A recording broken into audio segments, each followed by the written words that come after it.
Cornerstone Gundog Academy. Online resources to help you train your retriever.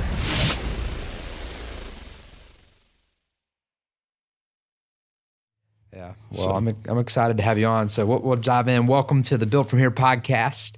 I'm just so excited. I've got a great friend here, and honestly, an incredible CGA member. His name's Todd Sanders. The cool thing about Todd is you live pretty close by in the Tuscaloosa area, so that's right. Not too far away. And just over the past 2-3 years, I've just been able to see you grow. Or really, I guess about 3 years now. Tusk is about 3 years old, so I've been able to see you grow as a trainer, grow and your dog grow, and just seeing y'all go through all kinds of different phases and challenges and overcome them, and to be where y'all are at today has just been incredible. It's been an honor. So super excited to have you on, and welcome to the podcast. Well, thank you. So thank you for having me here.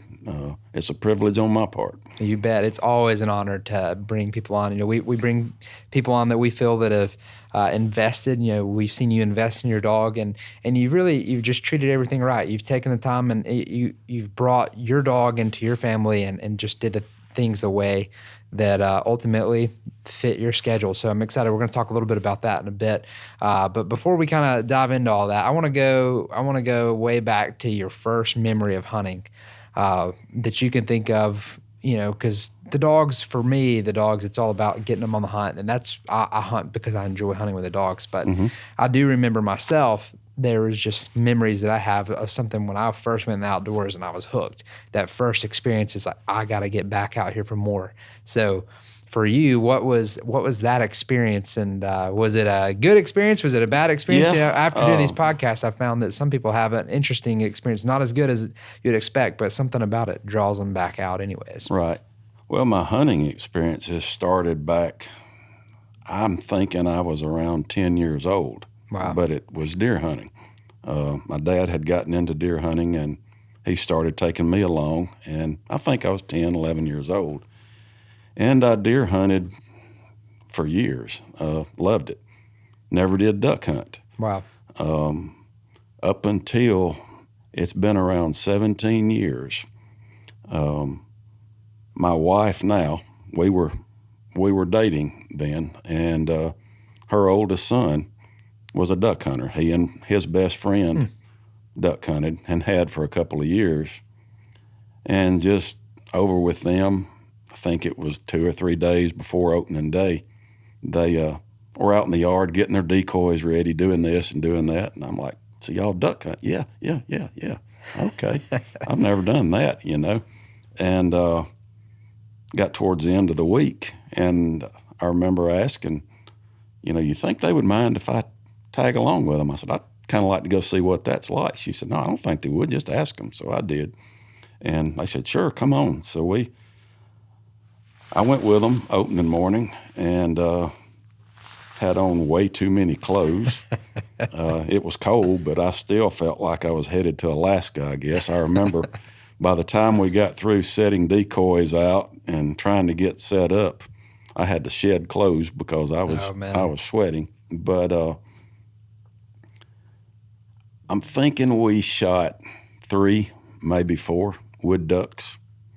Probably shot at, I think I may have shot a box of shells, but they were flying a lot different from doves, which I dove hunted a good bit, and low light conditions, so my shooting was not very good at all. But I was addicted at that point. Like I said, I think we shot 3 or 4 wood ducks, and got through with the hunt, went back home. I said, hey, you want to go back this afternoon? He said, yeah, let's go. So that's where it started. That's so cool. I may have gone deer hunting 2 more times that season. Wow. I was focused on duck hunting. I mean, I went the very next week. I had borrowed a pair of waders from a buddy of mine. I didn't even own a pair of waders. I said, hey, don't you have a pair of waders? He said, yeah. I said, I need them. So he loaned me those. But the next week, I went and bought a pair of waders. I went and bought a nice coat, you know, more suitable for duck hunting. And I was hooked. I mean, it just, something about it, the effort that you put into it to get ready for the hunt, and then watching the birds come in, I got addicted quick to it. Man. And I don't even think after that season that I ever even got in another deer lease. Really? I thought, no, I'm duck hunting. So Oh man, that's how I got into the duck hunting part of it, and I've been going at it ever since then.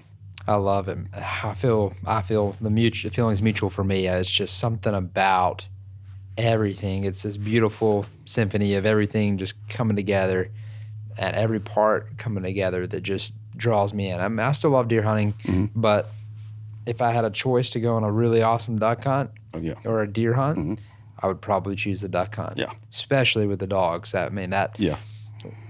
There's the dogs, there's the calling, there's the decoys, there's the getting up early, there's everybody being a team. I love the team aspect of duck hunting, just how it's not just you. It's we got a group of guys, we're going on a mission, we're accomplishing something together, and I think that's what gets me too. But that's really cool how things got tied around in there. So do you still duck hunt with them a good bit? Yeah, we hunt the same. That was my stepson now, and since then I introduced my oldest son because he'd never been until I finally got him to go.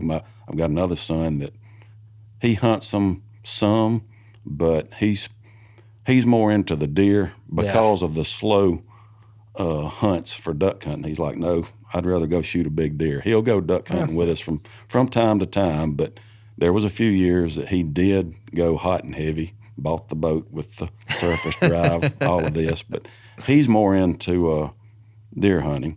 Yeah. But my oldest son, he's in a local lease there close to us. As a matter of fact, I got in on part of that lease with him this year. My first several years was all public river hunting. Oh, man. Anybody that's done that knows that's the toughest route to go. Yeah. And it was a lot of work with very little, production.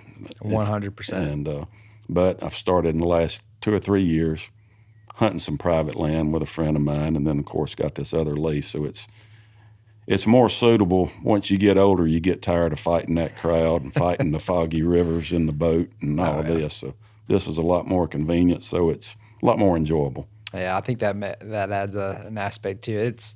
I think everybody has their public hunts. Everybody needs to do the public hunting for a while to appreciate it when you get somewhere that's a lot simpler.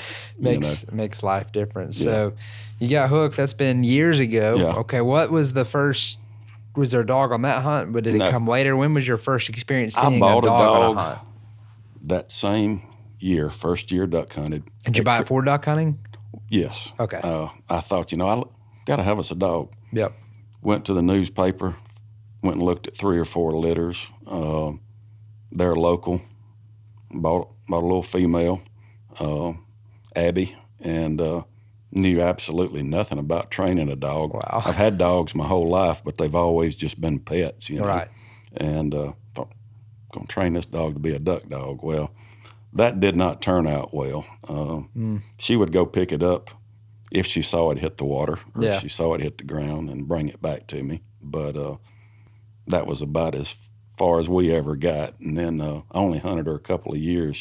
She got injured and lived for a long time, but just I didn't hunt her any after that. But my dog fever came around several years later. I want to say it's 6-7 years ago maybe. Wow. Had a buddy that invited me to go to Arkansas. He was in a lease out there and invited me to go duck hunting with him out there, and I did. And he had a nice dog. And I can remember especially the first morning, I paid more attention to Gage sitting there on that dog stand because he was watching the sky. He knew what we were there for. And just watching his eyes when the birds came in and watching his demeanor, it was like, that's pretty cool. This dog knows what his job is, and that's pretty neat to watch. And then for him to go out there, pick up your bird, bring it right back to you, jump back up on that stand and sit and wait for the next one. I'm like, I'm going to have me one of those one day. Wow. And we had 2 dogs. Of course, I still had my lab, Abby, and then we always had another dog as well. And I thought, 3 dogs is too many, so I'll just wait. And time went by, and my lab, Abby, she was on up 12, 13 years old and getting real slow. And I thought, I think I'm ready for me another dog. So that's when I started looking. I found the guy the dog that I wanted. I had seen a brother of his from a previous litter and got in touch with the guy and said, hey, you going to have any more breedings this same breeding? He said, yeah, matter of fact, got one be here in a month or so. I said, wow, that's the litter I want in on. And so we made that work out. He was born in December. Of course, I went and picked him up in February, which suited me fine. I did not want a new puppy during hunting season because I didn't think it would go over well if I left every weekend morning before daylight and had a puppy there for my wife to have to tend to. When she would rather sleep in a little bit, but all of that worked out great. I had told him what I was looking for in a dog, that the same thing everybody says they want. They want the dog that is like a bullet. Oh, yeah. When you're working, and they want the dog that lays his head on the pillow with that off switch. And that's what I was really looking for. That's not what I had with my first lab. Really? She was high strung up until she was 12 years old. Really? I always accused her of being on crack or something. I mean, she was just constantly at something, but she finally slowed down the last couple of years. But I wanted something that would just lay at my feet in the house, but yet, be willing and interested in working out in the field, and that's what I got. So that's awesome. I've been very satisfied with him. That's amazing. But so got him, and was trying to determine the training process. Yeah, so your last one, you just kind of went about it just on instinct, and then... Right, it was just a random. That was, at that time, and I'm not real super savvy with research on the internet and what have you, but at that time, that wasn't even a possibility for me. If it was around, I didn't pay it any attention. Right. So I was just kind of going with what I thought would work, which didn't. But I got to... looking for a program. I thought I need to get me a program. I know there's been books. There's been, I can watch some stuff on YouTube. And I don't even remember now who mentioned it, but someone mentioned the CGA program. Yeah. And I had seen it advertised a couple of times and not really paid that much attention until I really got to searching. And I thought, let me look at this. And I did. And I even called, I don't remember now who I spoke to, maybe Sarah, I don't remember, and asked a few questions about it. And of course, she explained everything that I was interested in asking. And I just decided that's the program I'm going to go with, and we're going to give this thing a whirl. And so I ordered the program. I'm thinking it was in December before I even had picked Tusk up. Wow. So got started with that and watching a few videos, and of course waiting to go pick up my puppy. As soon as that day came, I couldn't wait for that to happen. I bet. That's when the journey began. And got him settled in for a couple of days, and I'm like, all right, boy, let's go to school. That's awesome. And so that's when we started. Man, there's nothing quite like the anticipation, waiting to go pick up a pup. I mean, puppy pickup day. Whew, that's a fun day. Mm-hmm. And so you got him back, and I think you made a good move on getting it early. I recommend that for anybody, just because you can watch some of the stuff and be fully prepared when you get that dog home. Because there's stuff. I mean, it's no lie. When you get that puppy home the first night, it's on as far as like, look, they're going to be whining. You got to learn how to deal with all that type of stuff. And so when you're starting to get sleep deprivation, you need to have already known what to do beforehand versus trying to figure it out and being desperate. So once you figure all that out. And I was lucky with him. I had, of course, the kennel in the back of Yeah. the truck that he didn't ride in on the way back. My wife, I had a 3.5 hour ride to pick him up, and my wife went with me. And, of course, he laid in her lap for a little while. Man. And then he laid in my lap for a little while. And he may have whined once or twice that's the first incredible. night. That's incredible. And maybe a couple of nights. I don't really remember, but it wasn't. I thought, if I'm going to do this, I'm going to do it right. Yep. I set my alarm for every 2 hours, and I would get up and take him outside, watch him use the bathroom, take him right back in, put him back in his crate, and go back to bed. Wow. And I did that till I could tell, as time progressed, he could go a little bit longer and a little bit longer until it just finally worked out to where, over time he stayed in there all night long. That's incredible. I was real persistent with the program that I was trying to go with. My wife even told me, said, "Man, never seen you this patient." I'm like, well, okay, That's so cool. We're working on it. So, Wow. But I guess I was lucky with that process. I don't think he had but 2, maybe 3 accidents in the house. That's the incredible. whole time, which I expected it to be worse than that. But, That's and incredible. those were, of course, my fault for not reading the signs. But I took him to work with me, and from day one, and I would put him in an office in his crate, and I would go get him, every couple hours, and it didn't take long before a couple of people that worked with me, they wanted to be a part of that, so they Really? would go take him outside that's for amazing. me, and I think, of course, that helped with the bonding part because he was there all day. Wow. People paying attention to him, and helped with the crate training process. So I feel like I that was went pretty quick lucky. then. That's nice if you can do it that way. Yeah. It's harder if you have to, it's doable either way, but it's Right. harder if you have to leave them for 10 hours while you're Right. gone and then get Yeah. home. So how was kind of coming into things with a program this time? What was your experience like versus just going at it blindly? Well, I'm the type person that I can read something and I can take something from it, but if I can visually see it happening, it sticks with me a lot better. I've always been that way. It's kind of like a hands-on thing. Right, If I can right. watch somebody do something, it's just easier for me than reading it. Makes sense. So watching the videos and step by step, I mean, I had watched videos of people dog training before, but you don't always see what's actually going to happen.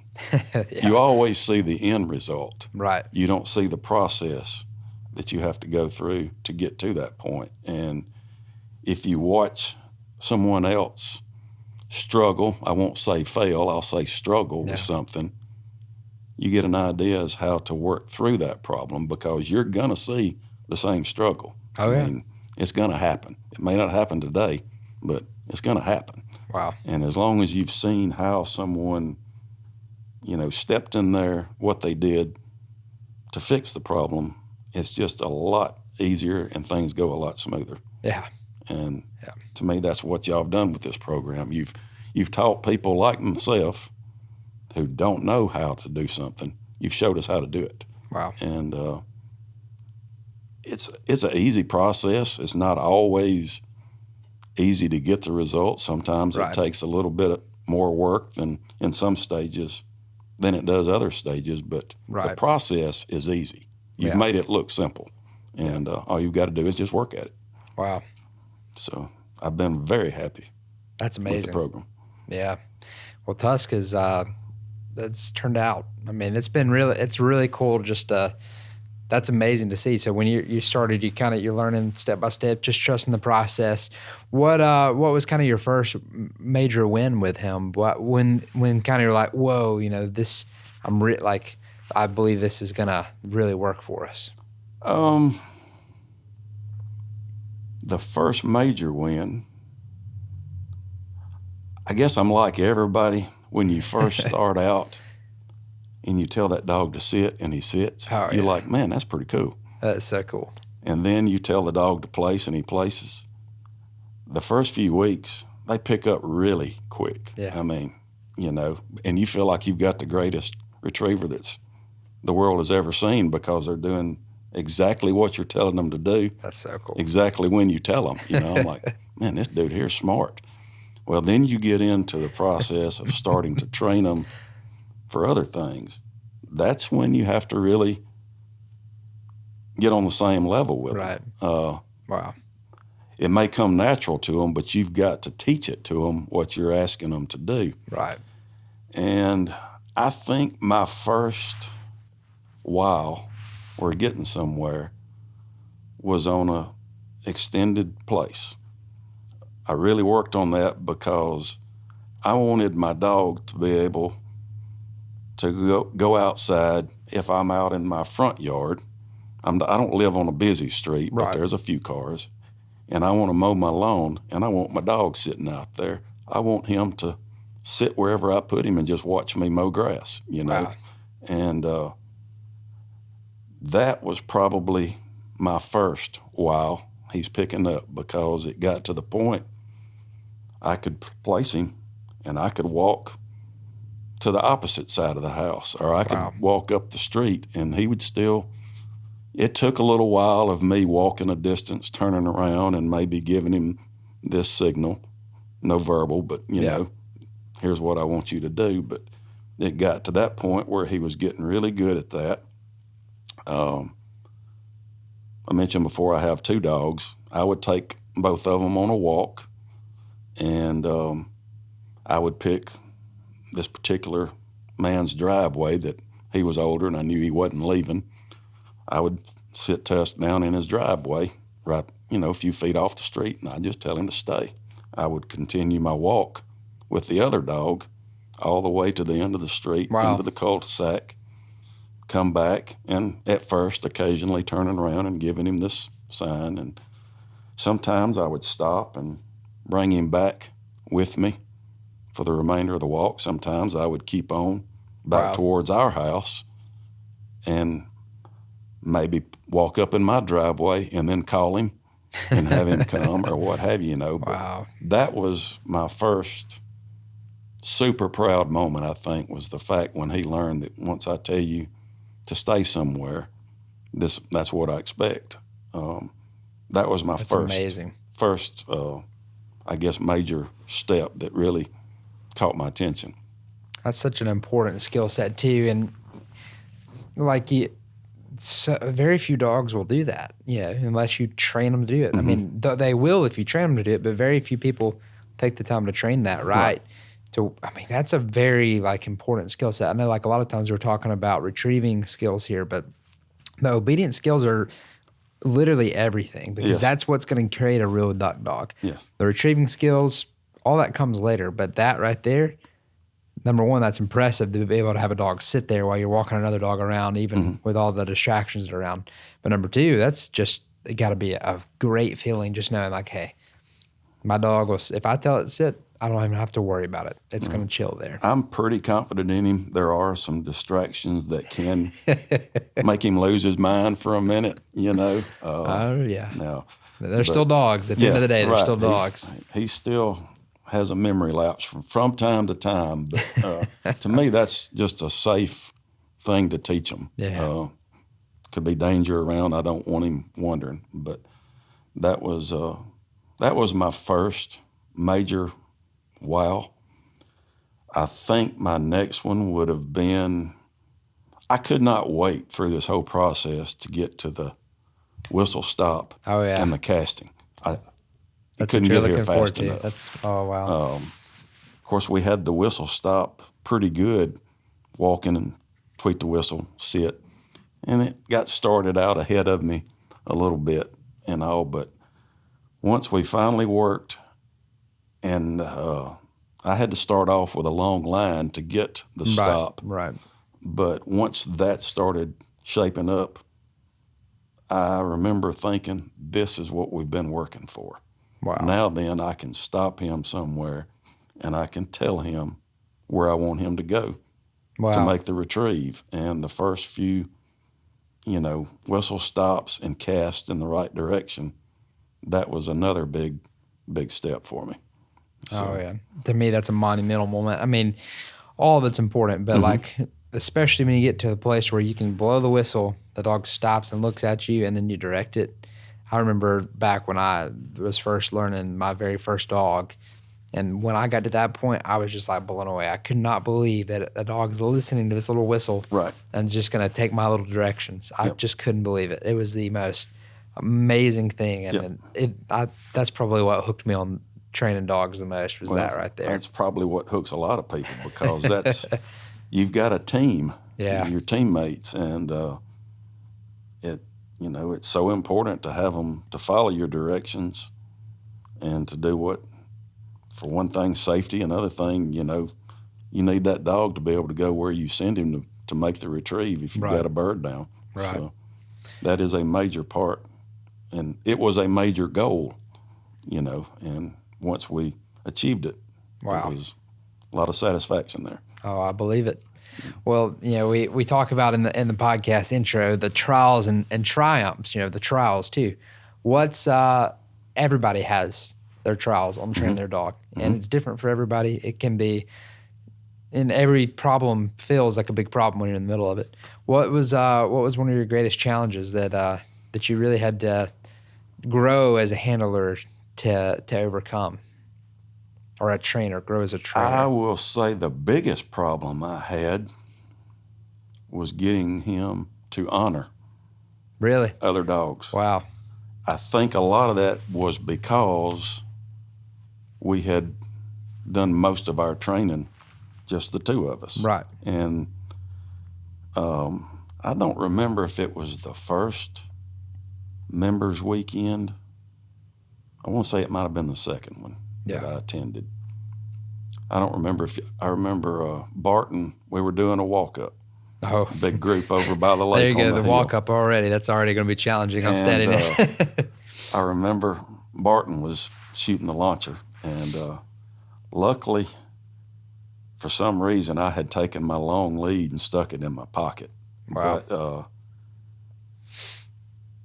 I can remember him almost jerking my arm out of socket a couple of times because he didn't think he's supposed to have to wait. All the retrieves are his. And I struggled with that. And, of course, even when it was his turn, I remember giving him a couple of denials because he did not sit and wait. But I put the long lead on him, and I didn't hold back. I let him go ahead and break. And when he got out there about 10 or 12 feet, there was nowhere else to go. That's and of course, I didn't break his neck or I didn't let him go far enough to build up enough momentum where it would hurt him, but it got his attention. I bet it did. And after that, a couple of times, I think he learned that it's not a very good idea for me to try to take off like this until somebody tells me I can. And that was a struggle until we got to doing it more. And you have to do that with a group of people and a group of dogs to get, realistic. That was one of the biggest struggles, I guess. The rest of it, some things just took a little longer to develop, but that was the one thing that I really struggled with the most. Yeah. And but he's gotten a lot better at that. I feel like we can. Some guys that I train with now, I'll get him out and I'll sit him a distance away from him. I don't get him right up there next to him while they run their dogs, but I'll keep him, 30 yards from him just in case, and just watch him really good to make sure that he knows that he's got to honor. And he's definitely gotten a lot better at that. So, and hunting a couple of times, there's been another couple of dogs that we hunt with, and but he's working through it. I'm working through it. So I'll tell you what, if that would be something that I think a lot of people would struggle with, like a lot of dogs, especially on a hunt. If you got one dog on one end of the blind and you got another dog, that's something. The steadiness is something you got to get on pretty hard and early, which sounds like you handled it extremely well, and you handled it the right way, took care of him, and taught him and disciplined him too, right? And there's nothing wrong with discipline. Like, Right. hey, we all need discipline from time to time. Oh, yeah. Discipline's a good thing, but also rewarding them for when they do it right is another good thing too. It's not just that discipline. So it seems like y'all handle that extremely well. But that steadiness right there can be a frustrating thing. So that is the only worst problem in that's probably having a dog that just doesn't really want to go. If you got that problem, you got a real problem. Yeah. Well, I've never had a problem with him not wanting to go. I'd prefer to have that problem if I was going to have any. I do. Yeah. Wow. So let's kind of talk about, so you had that challenge. Let's talk about hunting. Okay. So the reason you get a dog is you want to create a hunting dog. You got him in February, you're training him, you're prepping him to get ready for hunting. What was your first hunt like? What was that whole experience like for you in Tusk? And were you apprehensive going into it, or were you felt confident, prepared, ready for it? You just ready to see what happens? I was ready, and I was kind of torn because I'd heard several people say, do not hunt your dog their first, he wasn't, when the hunting season came around, he wasn't even going to be a year old. No, almost probably November, so almost a year, not quite. Dove season came around, and I had already done some shooting, gun conditioning and all, so he was good there. So I took him dove hunting and kept him on a lead, let him retrieve a few birds. The problem that I saw with that was he had never picked up anything that small. 100%. And so I thought, this may not be a good idea, because I think I had to pull one out of his throat. And he thought they were treats. They weren't hilarious. much bigger than those hot dogs we'd used earlier. No, but, that's funny. So I watched that really close. He picked up on it fairly good. But my most memorable hunt would have been opening day of duck season. That should be his first duck hunt. It would be his first duck hunt. That's right. Opening day. You have to keep in mind where I hunt here in Alabama. Why do you duck hunt? The numbers are very low. That's right. There's places that you can have some good hunts, but overall the numbers are low. You don't have high expectations. But we go that morning, and I rigged me up a leash where I'm gonna tie him to the tree just to be sure, because I didn't want to have to deal with him if I was going to shoot. The way we hunted these beaver ponds, we weren't all grouped together. Yeah. We spread out around it, and so it was just me and my dog sitting there. So I'd put him on a leash, and I think we shot 2 wood ducks that morning, but they were in our face, in our lap. Wow. Yes, I was proud of him because he went and picked them up, but not super impressive. Yeah, just simple retrieve. It was very simple. I was proud. Hey, good job, buddy. Yeah. But we went back that afternoon, same place, and I remember sitting there, not very many birds flying. Didn't really expect any to fly until right at the end of shooting light. Wood ducks is basically what I had my expectations for, and I thought, if I can get him that one more, my third for the day, we're good. But I see a pair of mallards. Really? Circling. Oh, man. And I think I mentioned to you before, don't shoot very many mallards. No, not here in Alabama. So I was excited, and I'm like, a pair of mallards. Well, they swung around, and I thought, did they spot me? They're not coming back. Well, they just made a circle, and they were coming in. And, of course, I got excited, and luckily I had him on his leash.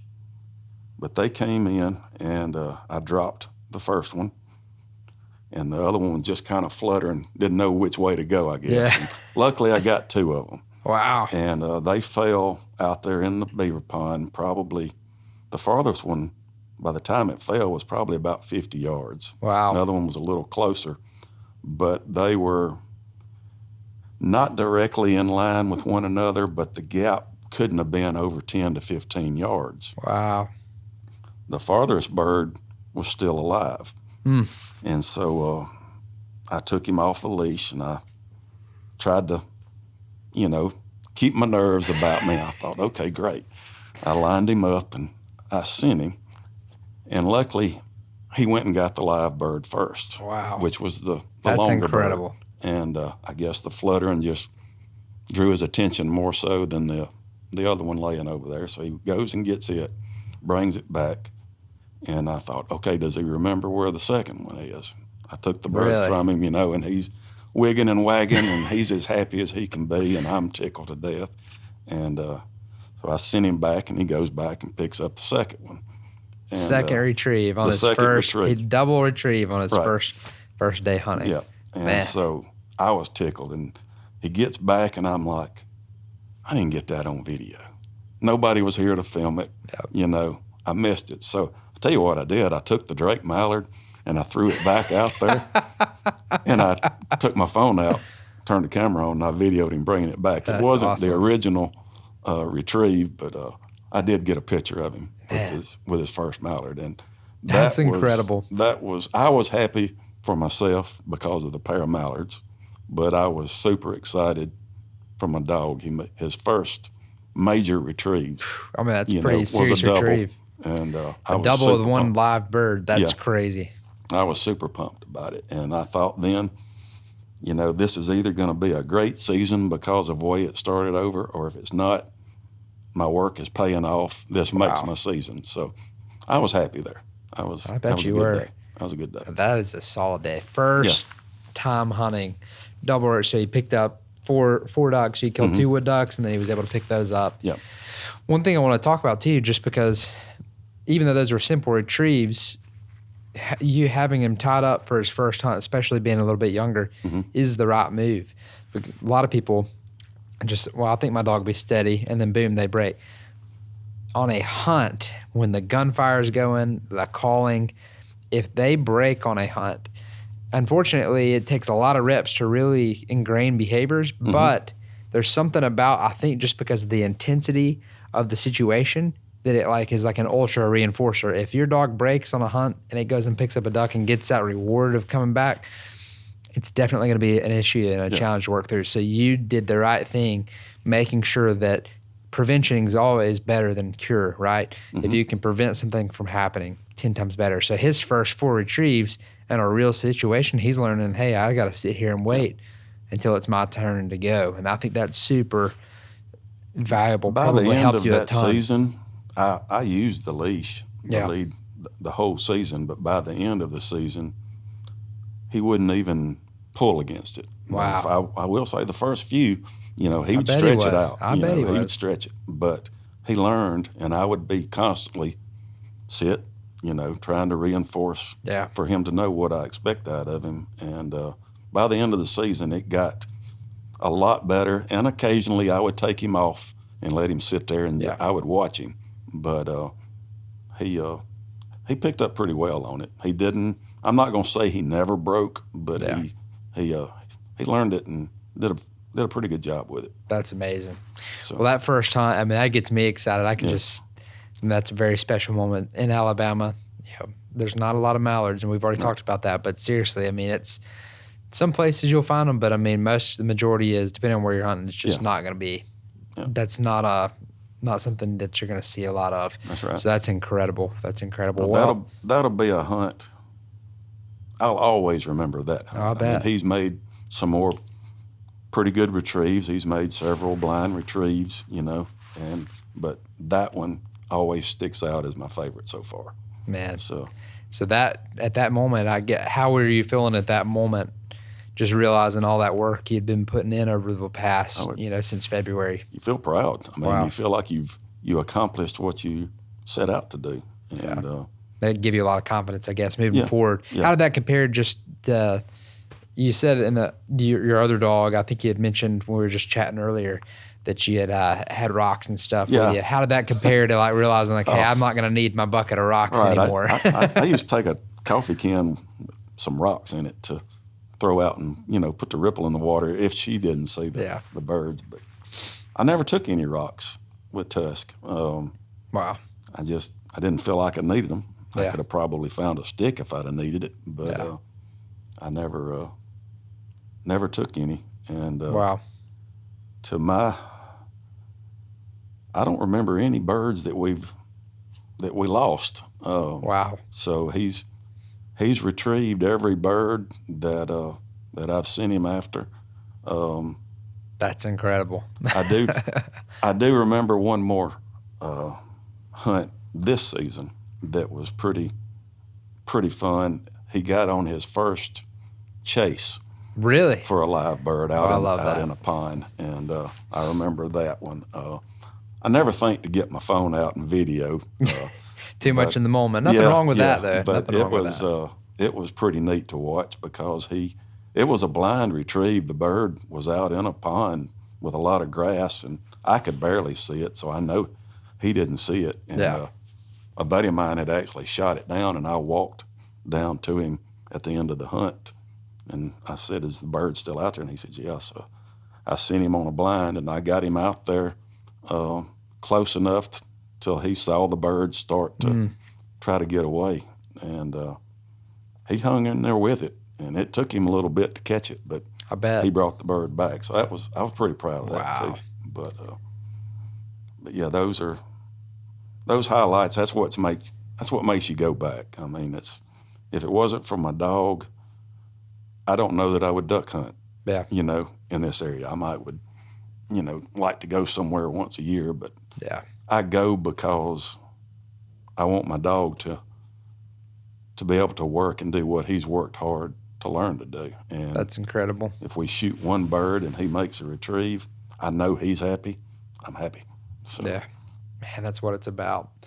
Well, Todd, this has just been an incredible episode, and just getting to celebrate those memories with you just gets me fired up. That's what it's all about. That's we want to just celebrate those moments with you, and that's why we wanted you on here, to be able to tell the world, right? We wanted you to be able to have that voice, to be able to say, hey, this is what my dog's done. This is what I've been able to do. So it's an honor to have you on. I guess and kind of that's a great note to kind of land down on. But I do have one more question for you. Just if you could go back and tell yourself any advice, or if you had someone that was kind of in your shoes that was thinking about training a dog, what would you tell them? What would be kind of your encouragement, your number one advice? Just like, hey, this is, if you could do one thing, this is what I would do. Well, and I've done it. I've been in places where a couple of people were new and wanting to learn to train their own dogs. And in the group of people, there would be, of course, others that have different methods, different systems that they follow. But I would always either pull them to the side or go to them and say, hey, have you ever heard of Cornerstone? And some say yes, some say no. And I'm saying, well, you need to look into it. It may be just the perfect fit for you. And I always tell them it was perfect for me. Wow. Because you can tell a lot of them are like I was. They don't really have an idea what system to follow, how to go, the roadmap to get them where they want to go. And I say, take a look at it. There's people in this program, and I always tell them about the Facebook page, and I always tell them about the members' weekends that are, you can't really put a price of value on that. Right. It's just really important to have somebody, if you have an issue, that you can contact. And turns out it may be fairly simple. You just haven't thought of that method. Right. And everybody has gone through the same problems and the same struggles that you're going through. And that's kind of how I go with that. But I also tell them that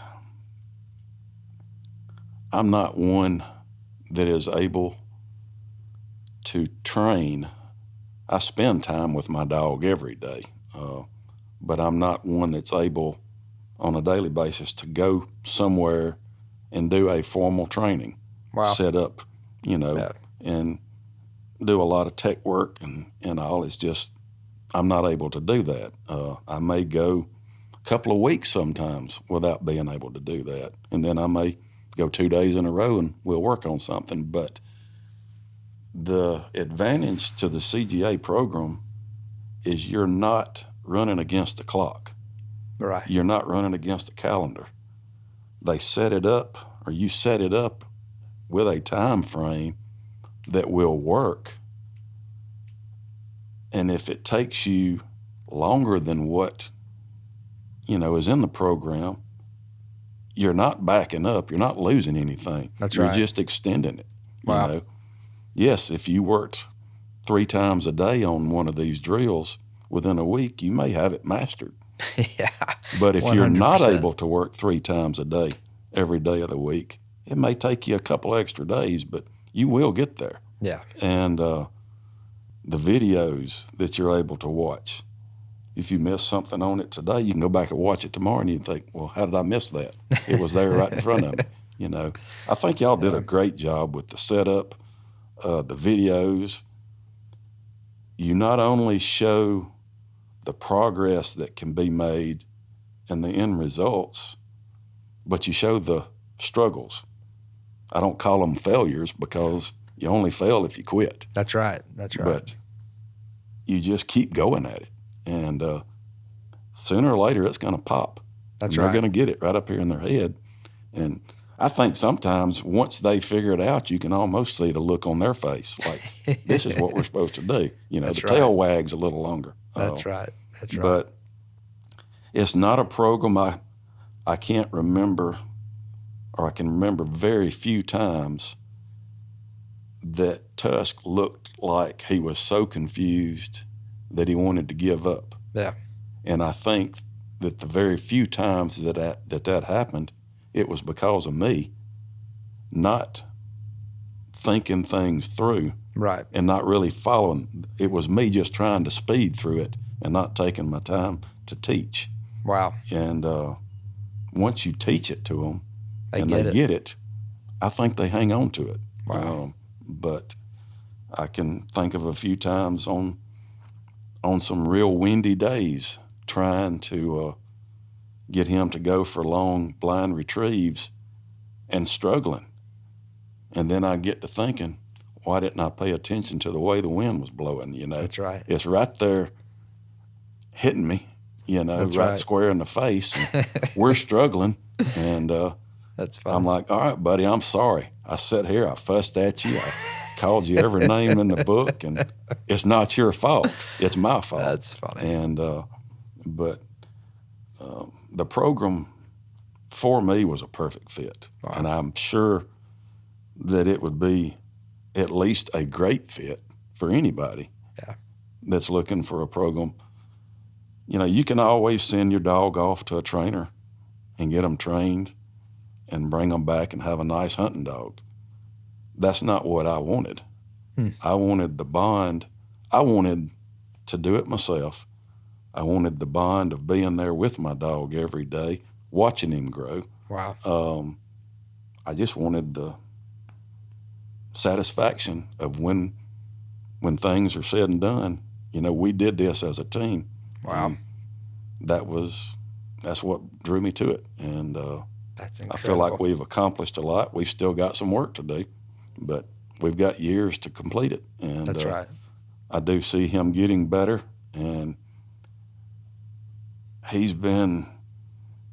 I can't tell you how much fun I've had just working with him.